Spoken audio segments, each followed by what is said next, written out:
네, 안녕하세요. 우리 히트베이커스 매주 수요일마다 진행하고 있는 효소 이야기 줌 미팅 시간입니다. 오늘 그동안에 이제 우리 거의 효소 이야기 한 권을 전부 다 마무리를 했어요. 마무리를 하고 지금 현재 충주에서 저희가 더조선 호텔에서 엔자이밀로 캠프를 하고 있죠. 그때 이제 저희가 FED를 중심으로 발효요소 디톡이라고 하는 그 프로그램들을 했는데 그건 이제 뒤편에 있습니다. 그래서 다 했고 이제 오늘부터 다시 이 앞에 보면은 발효효소, 발효효소에 관련돼서 바로 이제 효소와 발효라는 이 챕터부터 다시 시작을 하려고 합니다. 그래서 이제 이거는 다시 녹화가 돼서 여러분들 다 앞에부터 못 보신 분들은 계속해서 영상으로 또 참고하실 수가 있습니다. 이렇게 보면요. 이렇게 챕터로 나눠져 있는데 오늘 효소와 발효에 대해서 저자이시고 우리 제품의 개발자이신 최성수 교수님께서 나와서 잘 가르쳐 주실 것 같습니다. 자, 경청해 주시고요. 교수님 나와 주세요. 예, 오늘은 이제 책 제일 앞으로 가서, 한 시간 동안 효소 얘기를 줄창 해볼까 합니다. 에, 그냥 요게 뭐 어떤 제품 판매를 위한 뭐 그런 것보다는, 우리가 좀 더 효소를 이해하고 또 여러분들이 그 파는 그 주축이 효소니까, 예, 크게 뭐, 어, 좀 약간은 깊이 있이, 예, 한 시간 동안 교서 얘기를 쭉 해보려고 합니다. 한번 공유를,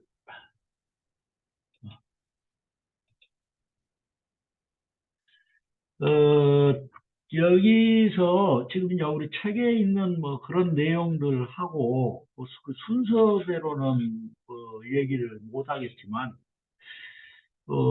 책에 있는 그런 내용을 중심으로 해서, 여러분들이 그 효소에 대해서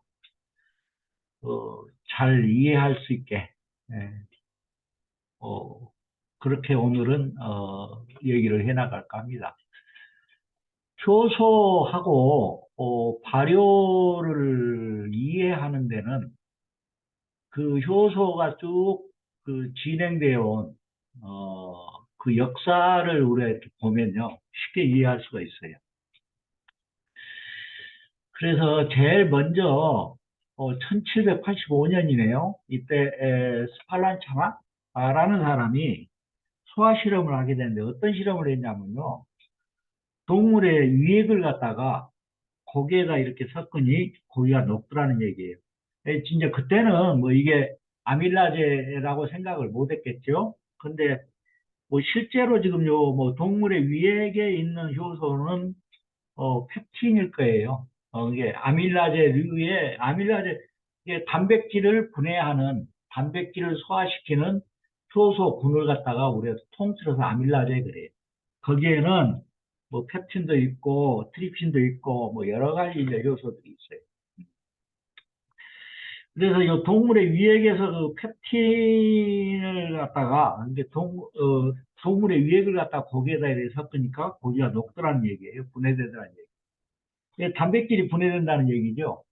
이게 이것을 우리가 지금 이제 뭐 이 상황을 얘기하자면 단백질 분해 요소가 최초로 이제 발견된 셈이죠. 그 뒤로 한 50년 지나서 아밀라제가 발견되게 되는데, 이때 이제 어떤 또 실험을 하게 되냐면, 보리 메가 추출액에다가, 추출액을 갖다가, 보니까, 요걸 갖다 보니까 녹말을 분해시키더라는 얘기예요. 또 요 보리 메가 추출액 이 안에 있는 것들이 대체적으로 이제 그 디아스타제라는 이 소화효소예요. 그러니까 탄수화물을 소화시키는 소화요소들을 통틀어서 아밀라제 그래요. 그리고 이제 그 안에는 뭐 디아스타제도 있고 뭐 요 뿌티알린도 있고 뭐 여러 가지 요소들이 있어요. 그래서 요 아밀라제는 탄수화물을 분해하는 아니면 탄수화물을 소화시키는 효소군을 통칭해서 하는 얘기예요. 네. 그리고 나서 이제, 쭉 바로 또 생명물질에 촉매가 존재하는 사실을 처음 발견하게 돼요. 이게 뭐냐면, 지금 이제 효소예요, 이게. 그래서 우리 몸에서 여러 가지 화학작용이 일어나는데, 이 화학작용은 곧 생명활동이에요. 나중에 언급하겠지만. 그런데 지금 요 화학작용이 일반적으로는 굉장히 많은 열을 동반하고, 우리 몸에서 일어나는 화학작용 말고, 외부에서 일어나는 여러 화학작용들은 시간이 굉장히 장시간 걸린다라는 이런 현상이 있는데, 요것을 굉장히 짧은 시간에 열을 동반하지 않은 채로 이 화학작용을 완성시켜주는 그런 촉매라는 얘기. 예. 그래서 효소가 이러한 촉매 역할을 하더라. 이런 것들이 있더라. 라고 이제 뭐 얘기를 해요. 그리고 이제 그 실체는 뭐 정확히 밝혀지진 않았는데. 그 후에 다시 괴네라는 사람, 이 사람 잘 알죠? 이 사람이 처음 뭔 얘기를 하냐면 효소라는 얘기를 말을 사용하기 시작해요. 그리고 효소는 어, 리벤, 요거예요. 그리스어예요. 이스트라는 얘기예요. 그리고 효소는 뭐냐면 효모 안에 있더라. 효모 안에 있더라. 라는 얘기를 이제 하게 되는데, 그 후에 이제 요 발효하면 뭐 등장하는 사람이에요. 파스테르라는 사람이, 이 공기가 이제 없는 상태에서도 당이 분해되고, 그러니까는 지금 현재 우리가 발효하고 있는, 여러분들이 발효액 제품으로 갖고 있는 그런 발효를 할 때는, 예, 요 발효가 전반적으로 공기가 없는 상태에서, 그러니까 효모라는 것 자체가, 이렇게 현기성 세균이라는 얘기, 현기성 미생물이라는 얘기. 그래서 공기가 없는 상태에서 당이 분해되고, 이 발효 과정을 얘기하는 거예요. 알코올 발효예요, 이게. 탄산가스와 알코올이 되는 과정에서 뭐냐면 살아있는 세포가 관여하고 있더라는 얘기예요. 여기서 이 살아있는 세포, 요건 뭐냐면 효소를 얘기해요. 효소. 음. 그래서 이 얘기를 다시 얘기하면요. 발효에는 생효모가 필요하고, 살아있는 효모가 필요하고, 그 다음에 발효 현상과 생명은 결국에 뭐예요? 불가분의 관계에 있다. 라는 것을 이제 파스테르가 얘기하게 됩니다. 그리고 나서 보니까 어, 여기서 이제 파괴된 효모 추출물에서도 발효에 직접 관여하는 물질이 일어나더란 얘기. 이거 무슨 얘기냐면 요 효모가 파괴되었더라도 그 안에서 만들어진 효소는 살아서 일을 하더라는 얘기예요. 이것도 이제 결국에 효소 안에 효모가 있더라라는 뭐 이런 것들을 확인시켜준 그런 얘기예요. 근데 이제 그 뒤에 이제 이것이 좀 더 세분화돼서 쭉 계속 밝혀지기 시작해요. 어, 그래서 이제 그뭐 효모에 의해서 당이 발효되고 알코올을 만드는 반응을 발효소에 의해서 촉매된다는 결론을 내렸다. 이 얘기가 보통 우리가 발효된 과정을 보면요. 효모가 당을 먹고 그걸 대사하기 시작해요. 대사하면서 여기서 얘기하는 이제 알코올도 나오고 이산화탄소도 나오고 또 뭐가 나오냐면 효소가 나오기 시작해요. 그리고 나서 요 효소들이 이제 여러 가지 물질들을 잘게 이렇게 분해하는, 이제 뭐 결국 끝까지 가서는 완전히 단분자로 이렇게 분해시키는 이러한 과정을 뭐라고 그러냐면 이제 발효라고 얘기를 해요. 그리고 여기서 효소의 기능도 이제 얘기가 됩니다. 그러니까 여기까지 쭉 여러분들이 얘기를 이렇게 쭉 보면 결국에 발효라는 것은 효소에 의해서 뭐예요? 어, 여러 가지 영양소들이 단분자 단위로 분해되는 이러한 현상을 발효라고 우리가 얘기를 할 수 있어요. 근데 우리가 지금 현실 세계에서는 발효 그러면 일단 떠오르는 것이 뭐예요? 알코올 발효가 떠오르고. 그리고 알코올 발효 과정까지는 어떤 것이냐면 효모만 작용을 하고 있어요. 그 효소 작용은 그 다음에 이루어지는 것들. 그래서 이 발효를 단지 지금 현재 그 대부분 이걸 깊이 생각을 못한 사람들은 왜뭐 대부분 지금 발효 전문가라고 발효 시켜서 뭐 이렇게 판매도 하고 하는 사람들이 있어요.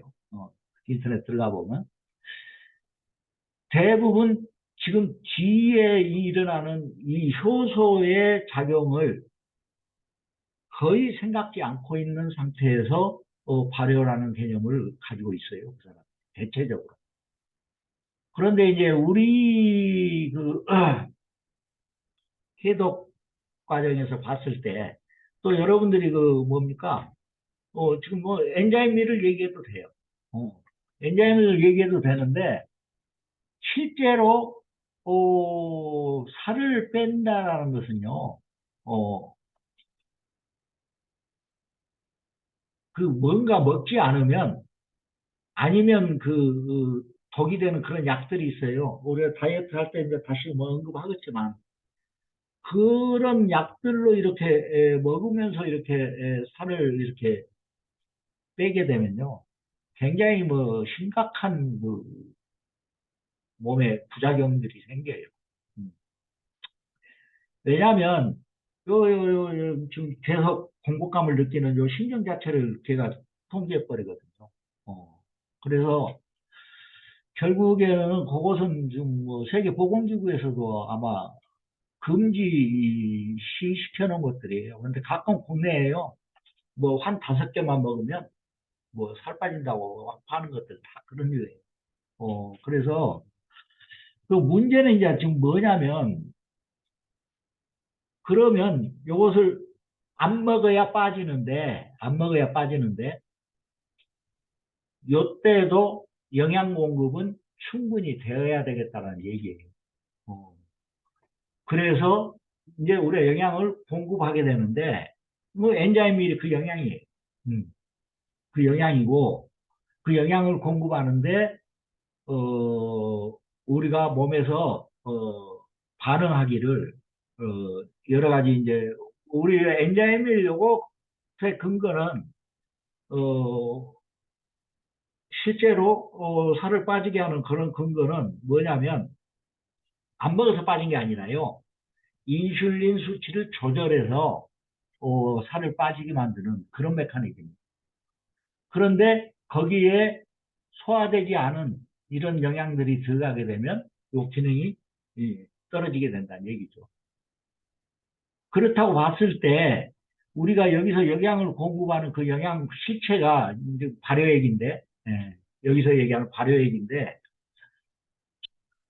요것을 그러면 어떻게 돼야 되냐? 완전히 잘 발효된 것을 공급해야 된다는 얘기. 음. 소화된 영양을 공급받아야지 그렇지 않고는 우리가 원하는 그런 다이어트 효과는 얻을 수가 없다라는 얘기죠. 어.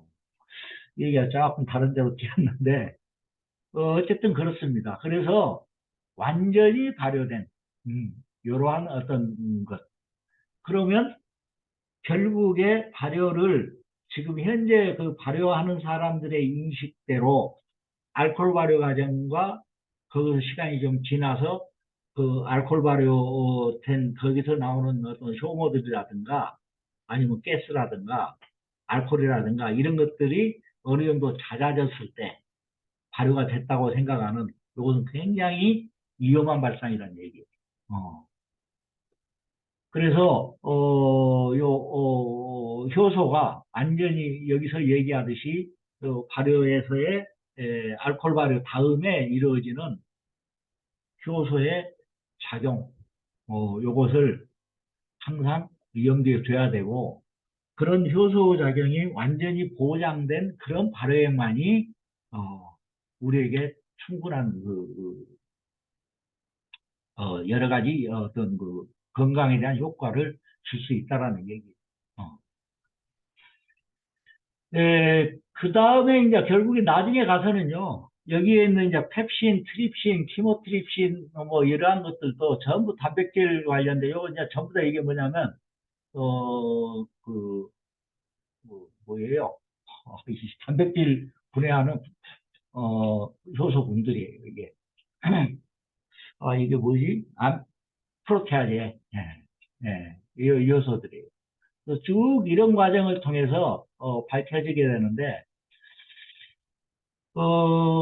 지금 현재 우리나라에서의 그 효소의 개념 자체는 그냥 발효액하고 혼용해서 쓰는 것 같아요. 어, 혼용해서 쓰는 것 같은데, 어, 지금 지금에 와서는 그 효소를 갖다가 이제 뭐 여기 미국에서 캐나다나 쪽에서 하고 있는 구조적 그 효소요법을 적용시키는 뭐 이러한 것이 이제 조금씩 보이기 시작해요.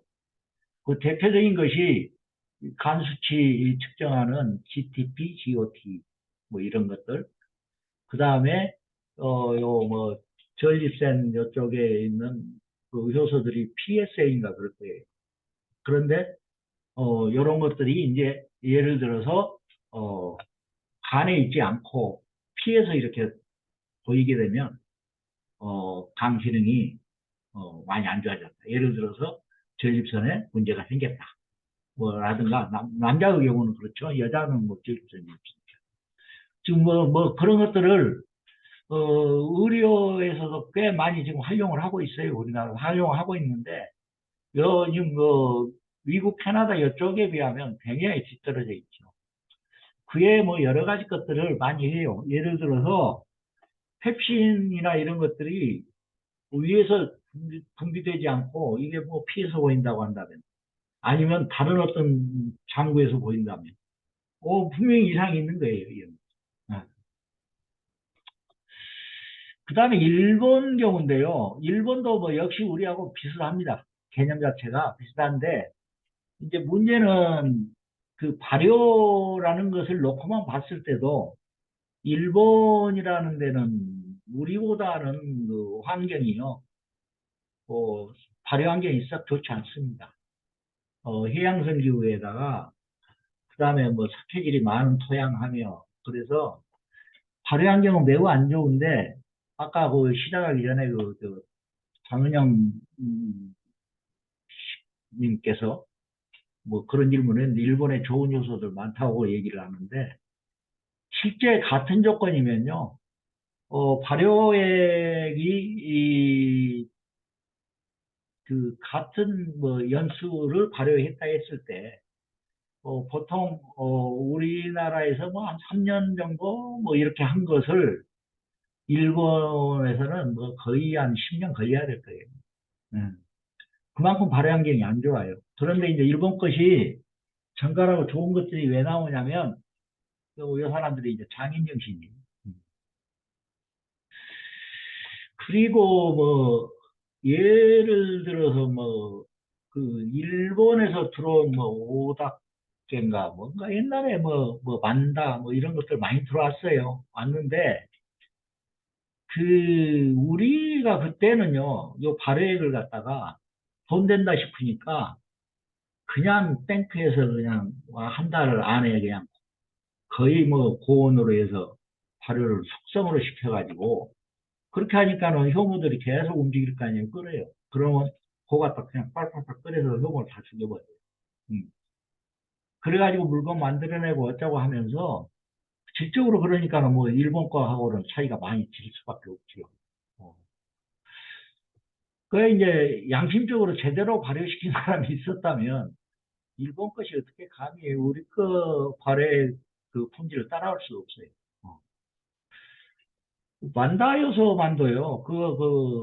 곡물 그 발효시킨 것들인데, 그게 그 환경이 안 좋다 보니까 발효가 완전히 안 돼요. 그래서 자꾸 부패되는 이런 경향도 보이고.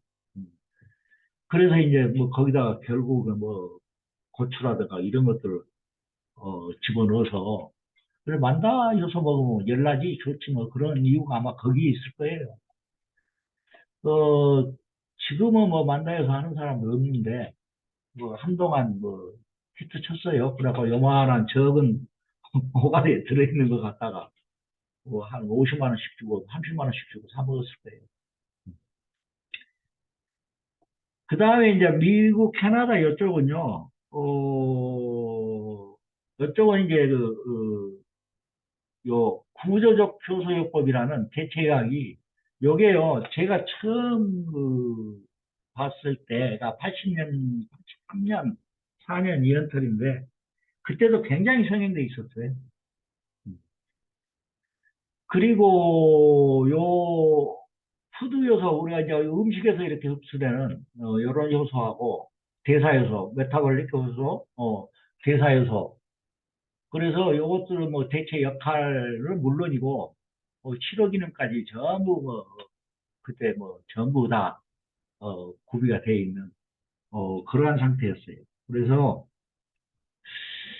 요 효소가요, 그 동물로 말하면 살아있는 어떤 동물 간 이런 데가 굉장히 효소가 많습니다. 그 효소 공장이에요, 간. 예. 그래서 사람들은 식물에서 추출할 수는 없어요, 효소를. 굉장히 신생계 토양이어가지고 뭐 굉장히 얘들이 왕성하게 잘 자라니까 기름져서 그 효소들 액티비티가 굉장히 떨어져요. 그래서 배양하는데 굉장히 많은 시간이 걸리고 그래서 이 사람들은 대체적으로 살아있는 동물 간에서 이렇게 추출해서 많이 써요. 효소를 많이 쓰는데 우리는 식물에서 추출해서 배양할 수가 있어요. 우리는 크게 식물이 미국이나 캐나다 같이 그렇게 뭐 왕성하게 이렇게 자라고 활동하는 이런 토양이 아니기 때문에 가능해요. 그리고 이제 식물에서 추출해 가지고 배양해서 당장 해놓은 것이 여러분들이 지금 가지고 있는 바디 메이커스. 예. 그리고 요 사람 헨리 지 밀러라는 요 사람은 뭐 효소를 여러분이 안다면 기억해둬야 할 사람이에요. 또 최초로 효소요법을 사용한 사람인데 요 사람 실험이 그거예요. 뱃속이 부글거리고 숙변과 몸 안의 독소, 노폐물이 모두 배출되더라. 아, 효소를 썼더니 이걸 최초로 그 요법을 사용한 사람이고 요것은 이제 어떤 류의 요소냐면 여러분들이 갖고 있는 바디메이커스에 있는 주 효소들. 예. 그래, 예, 아마 작용이고 모양일 거예요.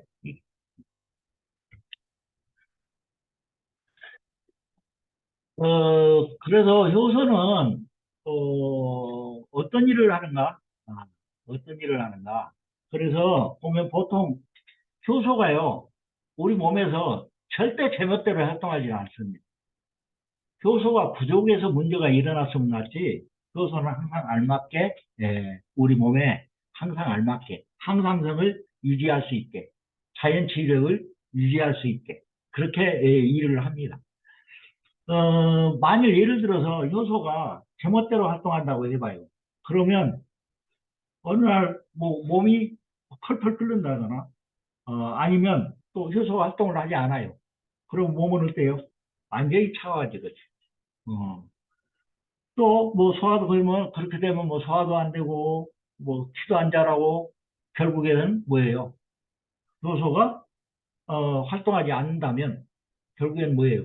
죽음이에요, 죽음. 음. 우리 인간은 그렇다는 얘기예요. 그러나 효소는 항상 알맞게 조절돼요. 사람 체온은 거의 뭐 여러분 잘 아듯이 36.5도. 근데 요새는 그보다 여러 가지 독소나 뭐 스트레스도 마찬가지겠죠. 그런 것들 때문에 체중이 정상 체중인 사람이 드물다. 그래서 체온을 올려주는 것도 굉장한 이슈가 되고 있어요. 어. 그러나 그 사람 체온은 항상 원칙대로는 유지가 돼요. 그런데 날씨가 더우면 어떻게 되겠어요?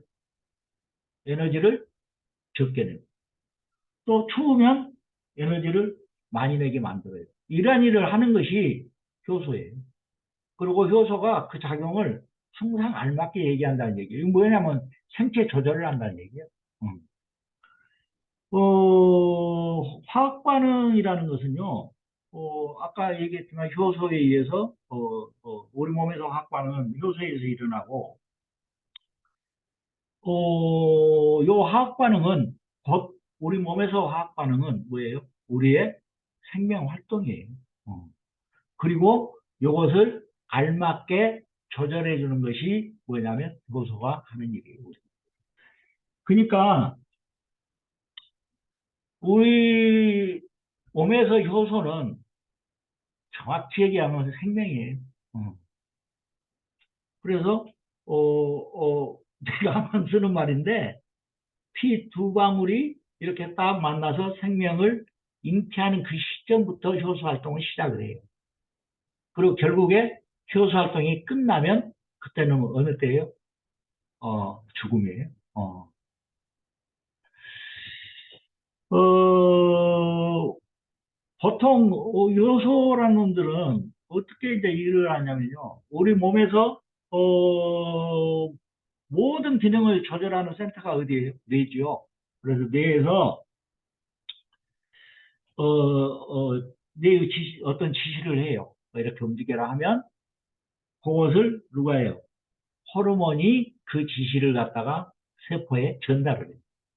전달을 하게 되는데 그러면 그 세포의 이제 연락에 따라서 뭐 일을 하게 되는데 호르몬이 세포에 와서 이제 책에 있듯이 똑똑똑똑 이런 일을 하게 되면 이때 이제 효소들을 새로 만들어서 하는 게 아니라 잠자고 있는 애들을 갖다 깨워요. 호르몬이.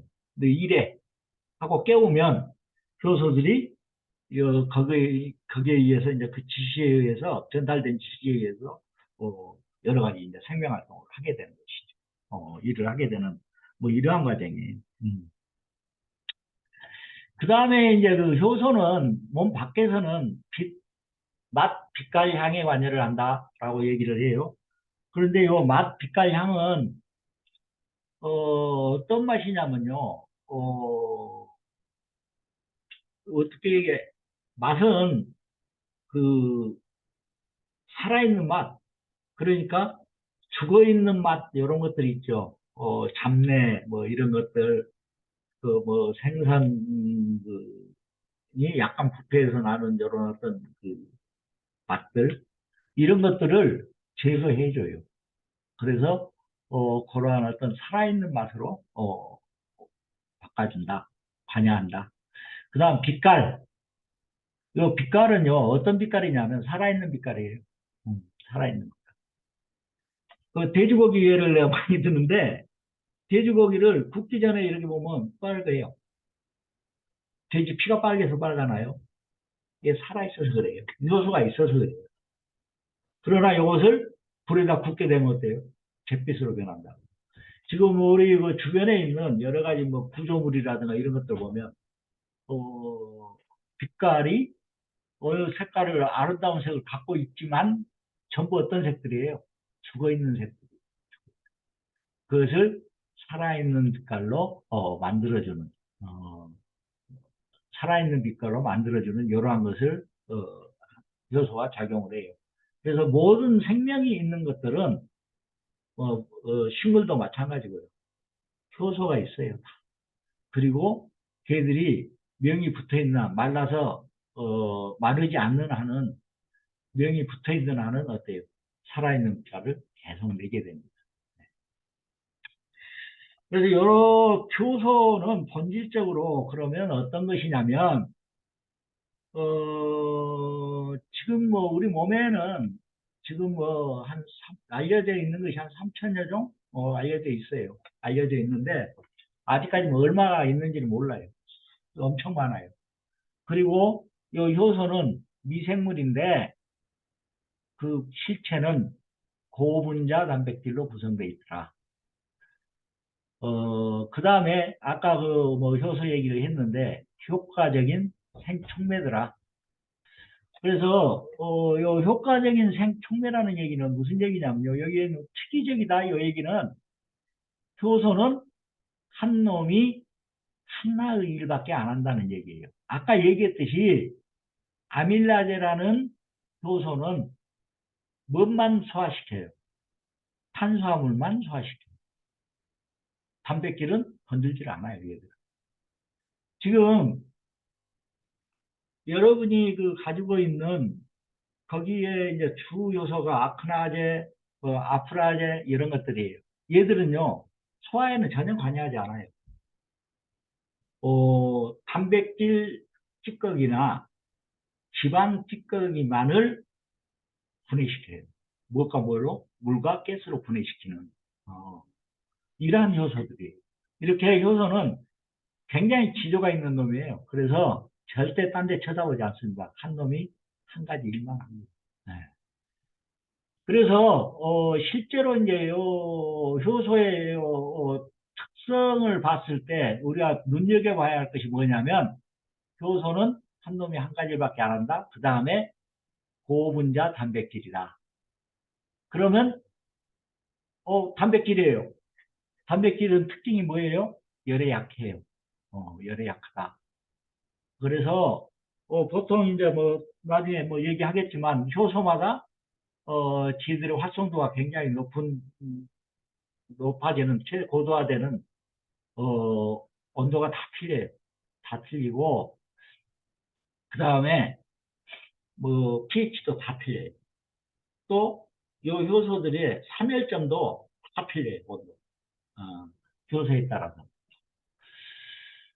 그래서 그러나 일단 여러분이 가지고 있는 그 효소는 뭐냐면 40도는 넘지 않게 보관을 해 주셔야 될 것이다.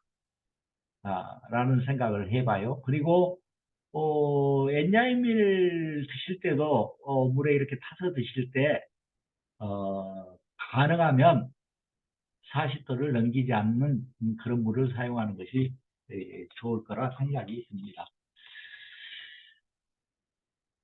그러면 효소는 어떻게 생겼나요? 여기 보시시 색상이 없어요. 투명하고 둥근 모양이에요. 그리고 매우 적어요.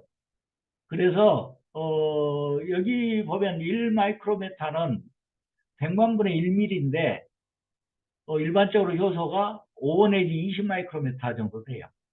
그러면 대장균이 한 2000마이크로메타 정도 되는데 대장균보다도 어때요? 오,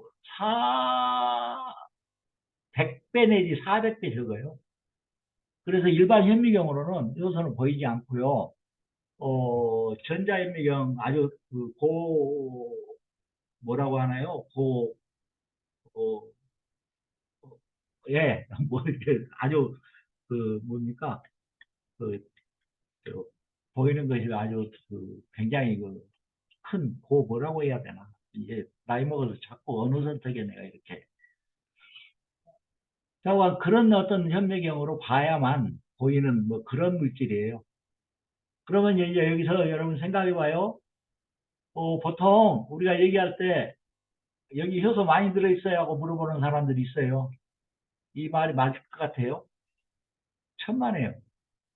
많지 않아요. 여러분들이 지금 가지고 있는 장메이커스만 봐도요. 대부분 수분이에요.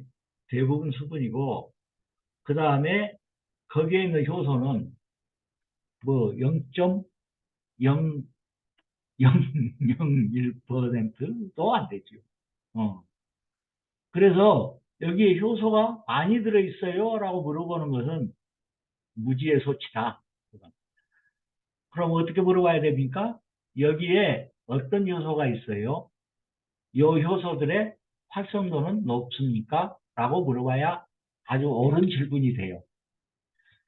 그리고 이제 여기 보면, 요 그림 보면, 그 우측에 있는 거 이거 보면, 요 동글동글한 고리로 이렇게 연결돼 있죠? 이렇게 쭉.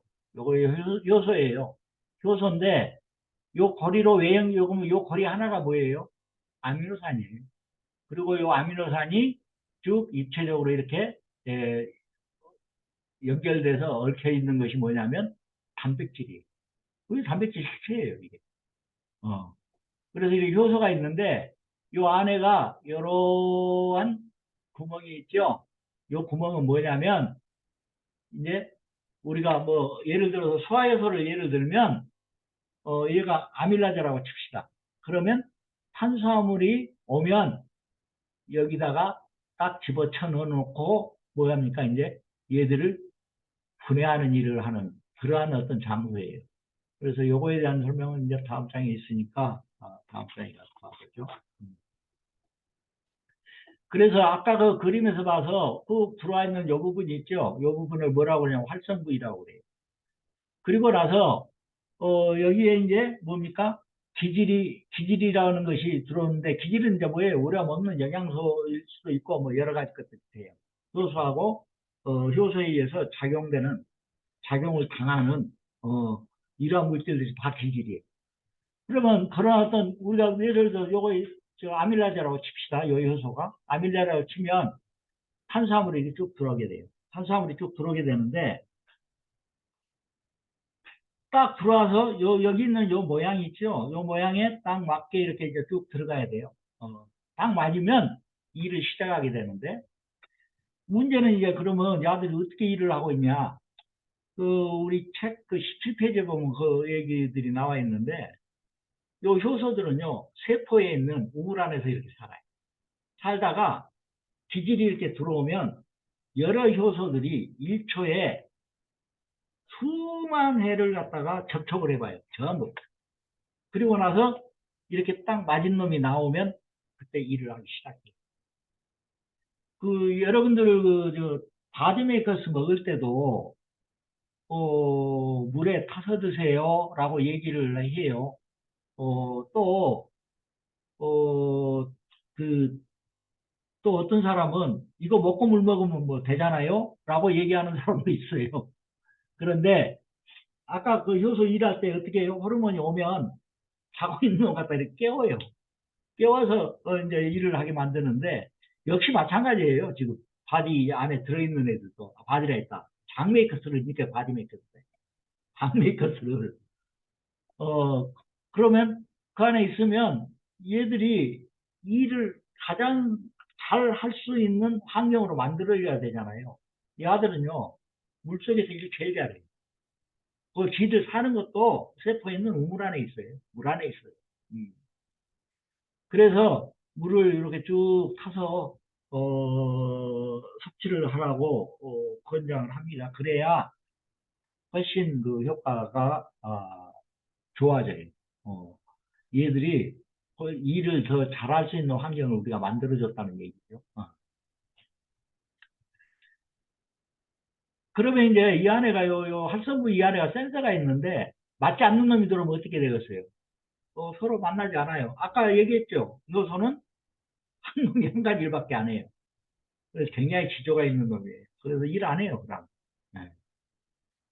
그래서 그 과정을 보면요. 요 기질하고 효소가 이렇게 만나게 되잖아요. 만나게 되면 여기에 이제 물이 첨가되게 돼요. 물이 첨가되게 되면 기질 분자에서 요 기질이 분자에서 변화가 일어나기 시작하게 돼가지고 이제 분해가 시작되고 거기서 뉴프라당이 생겨요. 이렇게. 예를 들어 과당이라든가 뭐 포도당이라든가 이런 것들이 생겨요. 생기고 나머지 이제 일하고 난 효소는 어때요? 다시 나가서 또 다른 일을 하려고 또 움직이겠죠.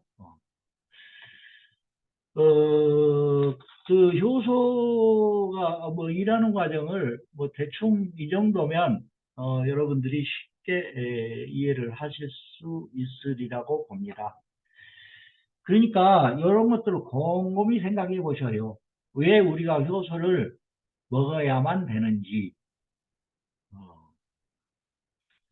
효소는 보통 인체 내에 있는 이런 효소하고 아까 얘기하는 외부 효소, 인체요 푸드 엔자임, 아까 얘기했던 그런 것들로 이제 구분할 수 있는데 인체 내에 있는 이런 요소들은 대체적으로 우리가 두 가지로 나눠요. 소화요소, 대사요소. 그런데 우리가 뭐라고 그랬습니까? 사람은 에너지를 내가 이렇게 쓰는데 어떻게 한다고 그랬어요? 에너지를 쓰는데 그 사용하는 것은 예산하고 똑같다고 얘기했어요. 그게 이제 전에 뭐 얘기했던 것들이 뭐 지금 제가 뭐 한 지금 서너 달째 돼 가는데 그래서 일단은 사람들이 어떤 음식을 먹었다거나 어떤 그 생명 활동을 하게 되면 먼저 에너지를 갖다가 뭐 해서요? 에너지가 없더라도 적더라도 소화효소, 소화에 먼저 쓰게 됩니다. 소화에 쓰게 되면 여기 소화에 쓰게 된다는 얘기는 이때 이제 뭐예요? 소화효소들이 이 작용을 하게 되겠죠. 하게 되고 그 남은 에너지가 있으면 대사에 갖다 쓰게 된다. 그래서 이제 이 대사에 작용하는 여러 요소들을 뭐 대사 요소 그렇게 얘기를 하는데 에, 지금 뭐 전반적으로요. 어, 사람들이요, 계속 생활해 가고 나이를 먹어감에 따라서, 이런 효소들이 이제 부족하게 돼요. 부족하게 돼서, 결국에 소화에 사용되는 소화 요소들은, 왕성하게 쓸 수 있으나, 이제 대사에, 에, 에, 많이 뭐예요? 활용할 수 없는, 뭐, 이러한 상태가 쭉 되어 간다는 얘기예요. 그래서, 결국에 여기 옆에 이 그림에 보듯이 소화효소가 굉장히 많이 활동하고 대사효소가 점점점 적어짐으로 상태로 가게 되면 여러분 건강이 안 좋아진다라고 여러분이 일을 하시면 될 거예요. 보통 보통 사람들은 요 소화효소하고 대사효소가 거의 50대 50 정도 그 정도 돼요. 되는데, 이제 건강한 운동선수 이런 사람들은 뭐 30대 70, 뭐 이 정도 될 것이고. 이제 환자로 들어가게 되면, 뭐 소화 요쪽이 뭐 60에서 이제 뭐 70 포션들이 올라가게 돼요. 그리고 대상은 엄청 줄어들게 된다. 라는 얘기예요. 그리고 이 그림에서 봤듯이요. 결국에 일생에 거쳐서 에너지 소비량이요. 어렸을 때는 굉장히 높아졌다가 점점 줄어들게 되고 거기에 따라서 대사 에너지도 점점 뭐 줄어들게 되겠죠. 요거에 대해서는 또 만유에 또 말씀을 드리겠습니다. 보통 요소는요 어떻게 구성이 되어 있냐면 여기 보는 이제 주요소, 그리고 아포엔자임이라고 그러는데 주요소하고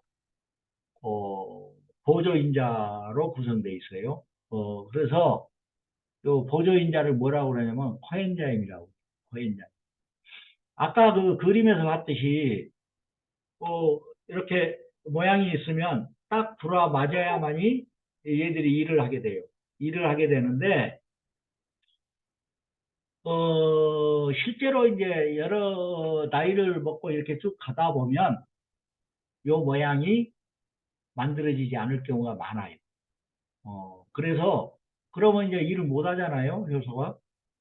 그랬을 때 요 기질의 요 모양하고 같이 형태를 만들어주는 이런 것들이 뭐냐면 코엔자임이에요.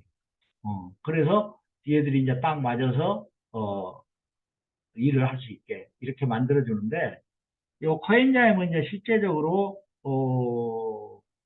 어떤 것들이 있냐면, 뭐, 금속이온들 있죠. 아연, 철, 마그네슘, 여러 가지 뭐 미네랄들 있잖아요. 그런 것들. 하고, 또 뭐 유기분자 등인데, 대체적인 것이 뭐 비타민, 이런 것들이 전부 이제 코엔자임에 속하는 것들이에요. 그러니까, 나이를 먹으면, 지금 효소가 요런 상태가 온다는 얘기예요. 틀어진 상태가 온다는 얘기예요. 그랬을 때 미네랄이나 비타민을 충분히 보충해 주면 이러한 문제들이 이제 해결되게 되는 거죠. 어. 아, 또 하나는 효소 얘기를 하면서 앞에 뭐 얘기를 했는데요.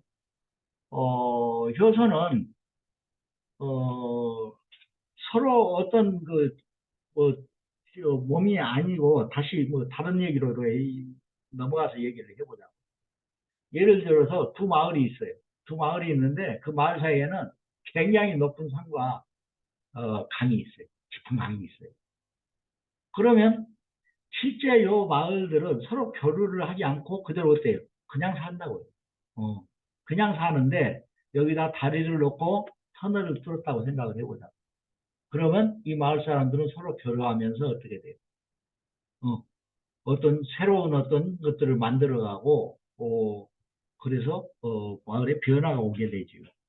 요때 요 다리나 터널이 뭐예요? 효소예요. 어, 효소라고 보면 돼요. 그리고 요 다리나 터널을 만들려면 현실적으로 만들려면 굉장히 긴 시간과 노동이 필요하지만 우리 몸 안의 효소들은 그런 것들을 생략하게 해준다는 거예요. 또 화학작용에 일어나는 굉장히 동반하는 열이 발생하게 되는데, 그러한 열도 어떻게 돼요? 효소가 어떻게 돼요?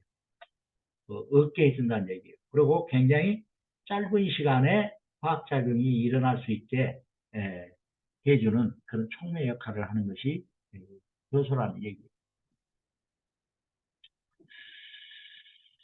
어, 여기 효소의 기능 뭐 얘기를 하는데, 여기 있는 요 각각의 요 기능들은 소화흡수, 세포 부활, 항염, 항균, 분해 배출, 해독, 살균, 혈액 정화, 뭐 이런 모든 기능들은 어때요? 하나의 어떤 효소라는 어떤 개념이 하는 게 아니라 각각의 수도 없이 많은 효소들이 요 일들을 하고 있다라는 얘기예요.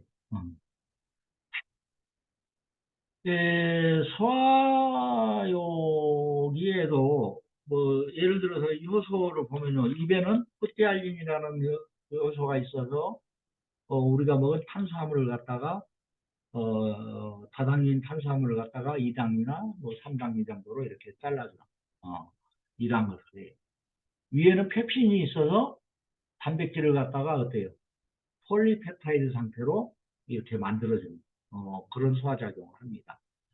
이자 소장 뭐 이쪽으로 오게 되면 락타제, 알파밀라제, 뭐 스쿠라제 뭐 등 아미노 펩티타제 뭐 이런 것들, 또 지방을 소화시키는 리파제 이런 것들이 이제 쭉 거기서 나와서 최종 소화를 시켜요. 최종 소화가 됐다는 얘기는 뭐예요? 얘들이 다 이제 펩타이드 상태가 아니고 하나하나인 아미노산 상태로 만들어졌다든지, 예를 들어서 탄수화물을 갖다가 2당류나 3당류가 아닌 어때요? 단당류 상태로 만들어졌다든지, 뭐 이렇게 분해를 한다든지, 지방을 갖다가 어때요? 단분자 상태인 지방산으로 만들었다든지, 이렇게 돼야 이제 뭐예요? 소화가 완전히 끝났다라고 얘기를 해요. 그리고 요 소화가 덜 되면 어떻게 되냐? 이제 이게 장으로 내려가서 이제 어때요? 거기서 썩게 되죠. 어. 그래서 일단은 우리 건강은요, 먹는 것부터 시작해요. 먹는 것부터. 어. 그에 뭐 여러 가지 요 기능들은 뭐 여러분들이 쭉 보면 한마디로 얘기하면요, 효소는 예를 들어 혈액을 붉게 만들고, 뼈를 만들고, 신장 간장에 작용하고, 호흡, 호르몬, 신경, 두뇌 작용에 관여를 하고, 이런 얘기들이에요. 이걸 전부 풀어서 얘기해 보자면. 즉, 뭐라서 뭐예요? 우리 생명현상이에요, 생명현상. 그리고 결국에 효소는 뭐예요? 생명을 유지하는 에너지의 근원이다. 라고 이해를 하시면 아마 될 겁니다. 요 기질의 특이성에 대해서는요, 아까도 얘기를 많이 했습니다. 많이 했으니까, 이게 뭐냐면, 요 기질의 특이성이라는 것이 효소 기질 복합체가 요 모양이 맞아야 된다는 얘기예요. 요것보다 열수 자물쇠 모델이라고 얘기하는데, 음. 그러면 효소는 어떤 환경에서 가장, 일을 잘할 것인가, 이런 얘기죠. 요 얘기는 뭔 얘기냐면요. 여러분 책 24페이지 보면 얘기들이 있는데, 효소마다요. 우리 몸에 있는 효소들은 어때요? 거의 이 36.5도 그 언터리, 높거나 낮거나, 그런 상태. 그 다음에, pH가 거의 중성에 가까워. 이런 것에, 에, 잘 활동을 해요. 잘 활동을 하는데, 문제는 효소마다 다 틀리다는 얘기예요, 이런 거. 예. 일부 효소들은 틀린데 여기 그래프에서 보면 온도를 보면요. 온도가 올라갈수록 효소는 활동은 점점 올라가요. 올라가서 어느 순간이 지나면 그 활동이 점점 떨어지게 되고 또 더 이상 온도가 어느 이상이 넘어가게 되면 결국 이 효소들은 어때요? 죽게 되죠. 어. 보통요, 10도가 올라가면 효소 반응 속도는 한 두세 배 정도 빨라진답니다. 그리고 대부분 한 3, 40도? 아까 얘기했지만, 우리 몸 안에 있는 요소들은 거의 활성화가 되는데, 예, 그리고 온도가 낮으면 이제 활성도가 점점 떨어지겠죠? 떨어지는데, 결국에 그 최상 온도는요, 온도가 많이 높아져 버리면 아까 뭐라고 그랬어요? 우리 효소는 단백질로 구성되어 있기 때문에 죽게 돼. 열에 굉장히 약해요. 그러면 이것이 0도 이하로 떨어졌다, 얼었다. 그러면 뭐가 됩니까? 얘들 활동이 정지되지 죽지는 않아요. 다시 온도가 올라가게 되면 지들이 좋아하는 온도에서 다시 활동을 하게 됩니다.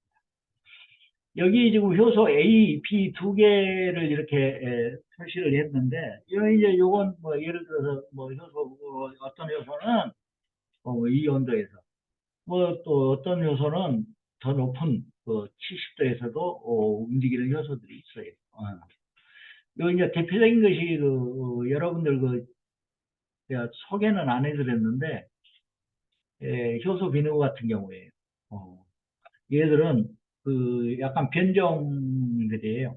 FIV, 프로테아제라든가 이런 변종들인데 고온에서도 된대요. 얘들. 비누 같은 거는 세제를 만들려면 열을 가해야 되잖아요. 그래서 일반적인 효소로는 불가능해요. 그 다음에 이제 효소가 활동하는 그러한 어떤 제약이 되는 것 중에 하나가 pH예요. pH인데 효소마다 활성도가 가장 높은 pH가 다 달라요. 예를 들어서 여기 있는 펩신이라는 놈은 요 2에서 pH 2에서 가장 활동을 잘해요. 왜 그럴까요? 위에는 뭐가 나와요? 위산이 나와요. 위산은 pH 2입니다. 그게 굉장히 강산이에요. 그래서 거기서 살 수 있게 이미 적응이 되어버린 이런 요소예요. 그래서 요 펩신은 위에서 그 단백질을 분해하는 그러한 효소인데 pH 2에서 활성도가 가장 높더라. 아밀라제 같은 경우는 이제 거의 약 알칼리 중성 이런 데서 이제 활동을 가장 잘하겠죠. 아밀라제가 활동하는 것이 이제 우리 이바하고 그 다음에 여기 있는 2장, 12장 요 부분이거든요. 네. 그 다음에 이제 요 트립신 요것은 이제 알칼리 쪽에 더 가까워져요. 요건 이제 어디서 활동하냐면 얘들은 이제 요 밑에 이자 뭐 이쪽 밑에서 이제 활동하게 되니까 요것은 pH가 약간 더 높아요. 높은 데서 가장 활성도가 높다. 카탈라제 요것은 뭐 pH가 한 6 정도에서 활성도가 가장 높아지는 그런 거고 요 카탈라제도 여담입니다만은 요 카탈라제 같은 것 가지고 장난도 많이 치는데 알코올이 있는 거 있잖아요. 맥주라든가 요런 데 알코올이라든가 이런 데 카탈라제를 넣으면 거품으로 해서 전부 다 올라가죠. 쑥 올라가고. 네.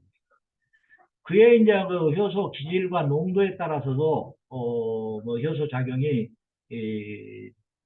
그 이상이 활성도가 높아지거나 뭐 낮거나 그렇게 되는데 뭐 요거까지는 좀 복잡한 얘기여서 여기서 스킵하겠습니다. 그래서 마지막으로 이제 이 효소하고 우리 건강 관계요. 요것은 보통 뭐 우리가 그 얘기 많이 해요.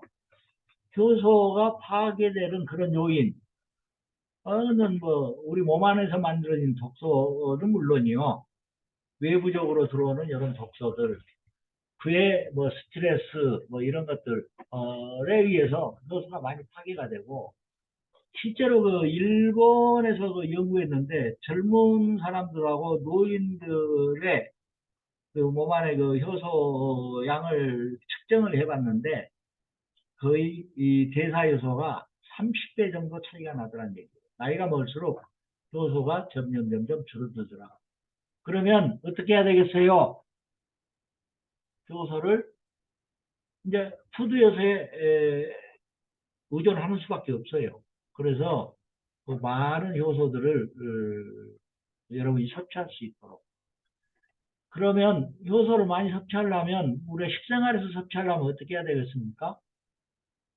불에 지피지 않는 것들을 많이 드셔야 되겠죠. 그래서 뭐 예를 들어서 고기도 먹으려면 그냥 육회 드시죠. 그것이 훨씬 나아요. 뭐 돼지고기 같으면 좀 위험하니까요. 그래서 나이가 들수록 효소가 점점 줄어들어요. 줄어들기 때문에 그것을 보완해 줄 수 있는 그러한 어떤 방법들을 여러분이 택하셔야 되고 그 방법으로는 여러분들이 가지고 있는 바디에도요. 지금 발효 과정에 작용하는 뭐 미생물들이 그대로 살아 있습니다. 그리고 보통 그 미생물들의 활성도는요. 그러니까는 여러분들이 생각하는 효소가 많습니까? 라는 여러 어떤 관념상의 것들이 뭐냐면 활성도가 높다라는 것하고 같은 개념으로 보시면 돼요. 여러분들이. 그 물어봤던 그 생각이 있을 거 아니에요? 많습니까? 그러면 내가 이 효소를 많이 섭취할 수 있습니까? 이것을 뭐라고 어떻게 생각하시면 돼요? 이 효소의 활성도가 높은 순간에 우리가 섭취를 하게 되면 그만큼 몸에 많은 도움을 줄 수 있을 것이다. 우리가 다른 생각으로 하는 그 뭡니까 이거 많다라는 그런 의미. 물론 틀린 얘기지만 자관 여러분들이 많다라고 물어봤다고 했을 때 그 갖고 있는 생각 그 개념 그것을 채우려면 많은 것보다는 활성도가 높은 요소들을 섭취해 주면 좋습니다. 그리고 요 발효 과정에 작용하는 이런 미생물들은요. 1년 되는 시점에 활성도가 가장 높습니다. 높고 그리고 이제 세월이 가면서 점점 활성도가 떨어져요. 떨어져서 그리고 그 바디는 거의 1년 안에 특수공법으로 뭐 발효할 때 얘기를 하겠습니다만은 발효시켜 놓은 거여서 거기에 있는 미생물들도 아마 여러분들이 충분히 섭취하실 수 있을 겁니다. 네. 결국에 뭐 어떤 얘기냐면요. 우리 몸에 효소가 부족하다고 한다면 아무리 좋은 보약을 먹어본들 그게 우리 몸에 다 흡수돼서 도움을 주겠냐는 얘기예요. 어, 효소만 충분하다면 그런 보약 같은 거 따로 안 먹어도 되지요. 어. 여러분이 효소만 충분히 우리 몸에 건강하게 건강한 요소를 활성도가 높은 요소를 가지고 있다면 그런 문제는 없어요. 그러나 효소가 건강치 못한 요소들을 갖고 있기 때문에 우리가 어떻게 해야 돼요? 이제? 비타민이나 미네랄 이런 걸로 계속 이것들을 보완해 줘야 돼요. 어. 그래서 지금 여러분들이 지금 그 다이어트용으로 쓰고 있는 엔자임 밀도요. 그 그냥 이게 밥 굶으면 빠지잖아 라는 개념이 아니에요. 어. 거기서 보충해주는 여러 가지 분해된 영양소는 물론 미생물들이 여러분에게 그러한 어떤 살이 빠지고 그 다음에 여러분의 건강을 유지시켜주는 음, 그러한 일들을 해요. 그러니까 그 개념을 좀 달리 가지셔야 돼요. 효소를 올바로 이해를 하고 또 발효액을 올바로 이해하는 것이 이 좋은 여러분들의 그 제품을 이해하는데 예, 굉장히 도움이 될 겁니다. 오늘은 여기까지 하고요. 다음 시간에는 또 발효에 관련된 얘기들을 조금 해보기로 하죠. 오늘 이만 하겠습니다. 네, 교수님 감사합니다. 네, 오늘 그러면 다음 주에 시작하는 거에는 요 파트에서 그 다음 파트로 발효, 교수님 발효. 어, 네, 몇 페이지가 될까요? 어,